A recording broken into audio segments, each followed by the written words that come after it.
2 grenadiers, 2 automatic riflemen, 2 riflemen, and the overall responsible command and control the squad leader. The selected cadets of ROTC unit of ISU Rojas Campos are about to demonstrate the movements, capabilities, potentials of a soldier performed during the actual operation. Ladies and gentlemen, the members of the squad will now introduce themselves and the respective duties and responsibilities.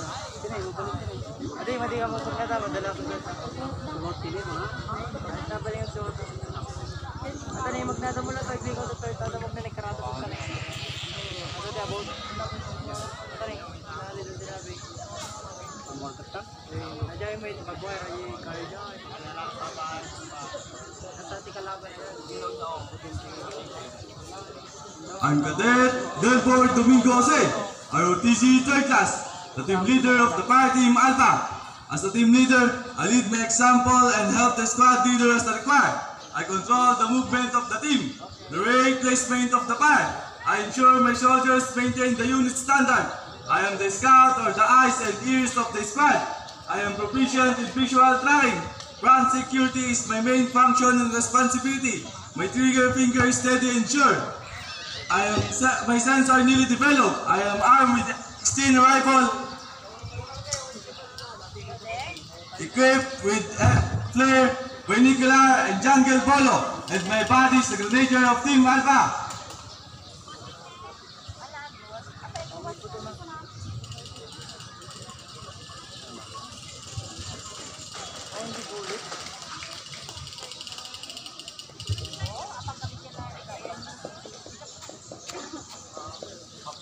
I'm Cadet Edward Pinarto, the grenadier of the fire team Alpha. As the grenadier, I provide grenade capability to the squad for maximum firepower. I secure the right flank area of the squad during movement or halts. I am armed with M16 rifle,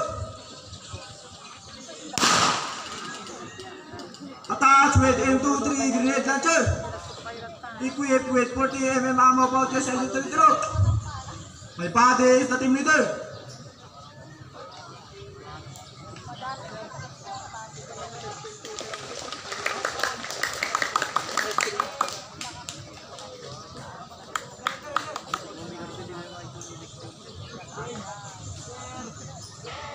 I'm Cadet Raymond Cipriano Manuel, ROTC 3rd class, the automatic rifleman of the party Alpha.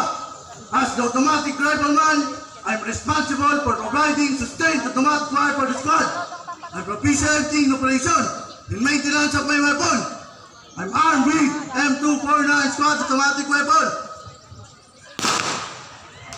ammo pouches, and utility rope. My body is rifleman.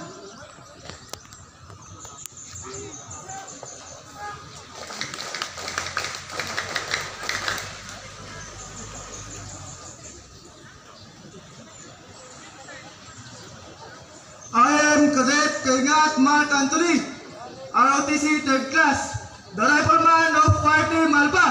As a rifleman, I am responsible for food supplies and medical requirements of the team. I provide technical expertise and supervision for night combat. I'm armed with M14 rifle,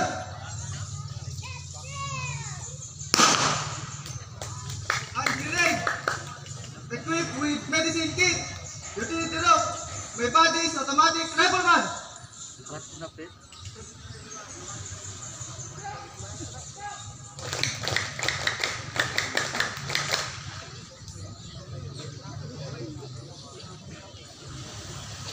I'm Cadet Lance Domingo, the team leader of Fighting Bravo. As the team leader, I lead by personal example and help the squad leader as required. I'm armed with M16 rifle,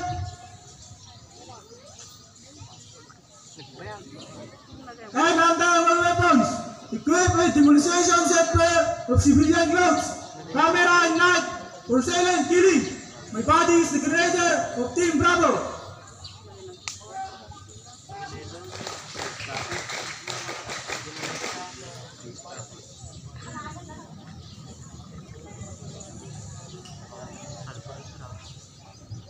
My Cadet Travels, The grenadier of the fire team Bravo is a grenadier also provide grenade capability for the squad to secure the left flank area armed with M16 rifle. Attached with M23 grenade launcher by Pans, the team leader.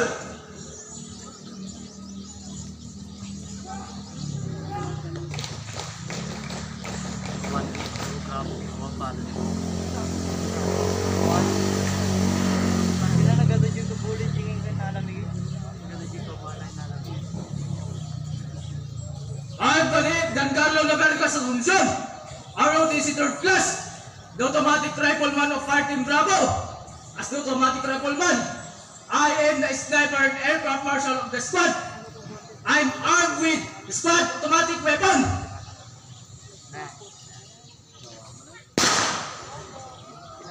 Equipped with cannon.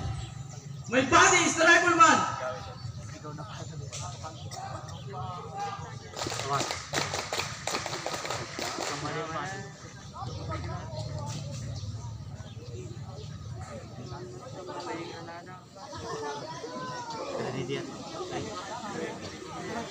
I am Cadet Marguero, ROTC Class, the rifleman of the Fire Team Bravo. As the rifleman, I am the last to advance and the last to withdraw. I am erased the trace and traces of the squad. I am also the spotter of the squad. I am armed with M14 rifle.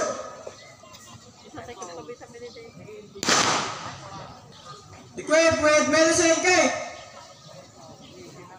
Portable stove with cooking pot and utility rope. My body is automatic rifleman.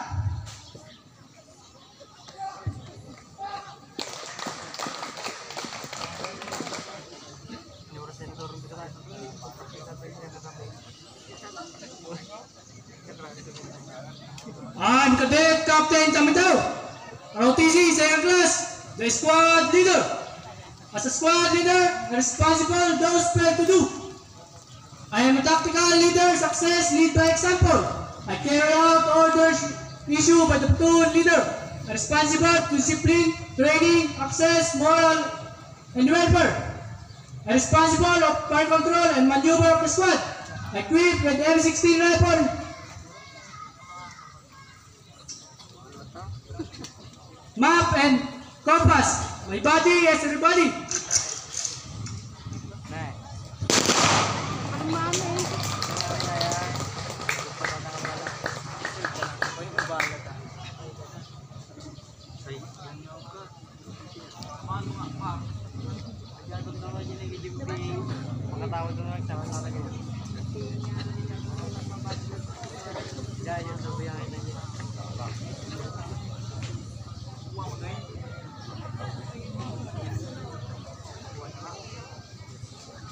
As we can see, the very first thing in immediate action that the squad leader do is to brief the men and to check everything.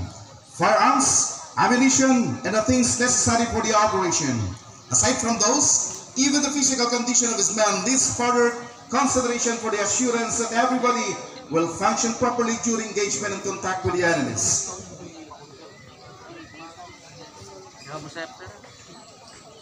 With that, we are now witnessing, ladies and gentlemen, the troop leading procedures, or the TLP.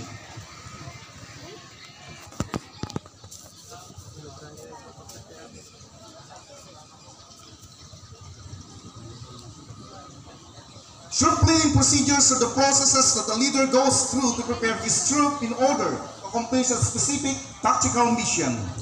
The processes begin when he was alerted for mission starts as long as he has directed with a mission. The TLP comprises 8 steps.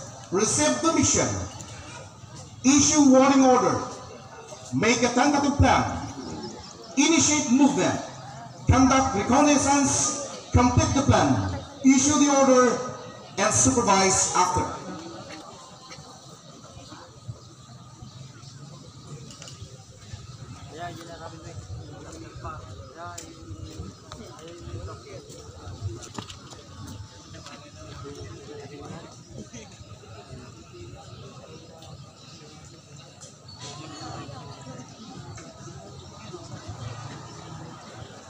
Ladies and gentlemen, we are witnessing as the troop conducting immediate action and planning for the particular mission.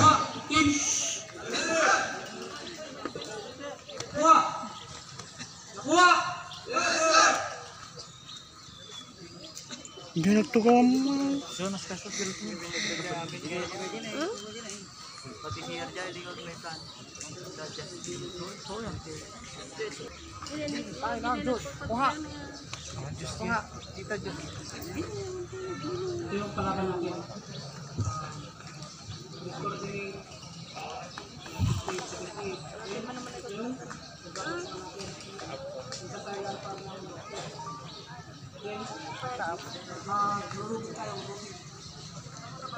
Dito, gawa tayo ng bad formation. Sunod, wedge formation, then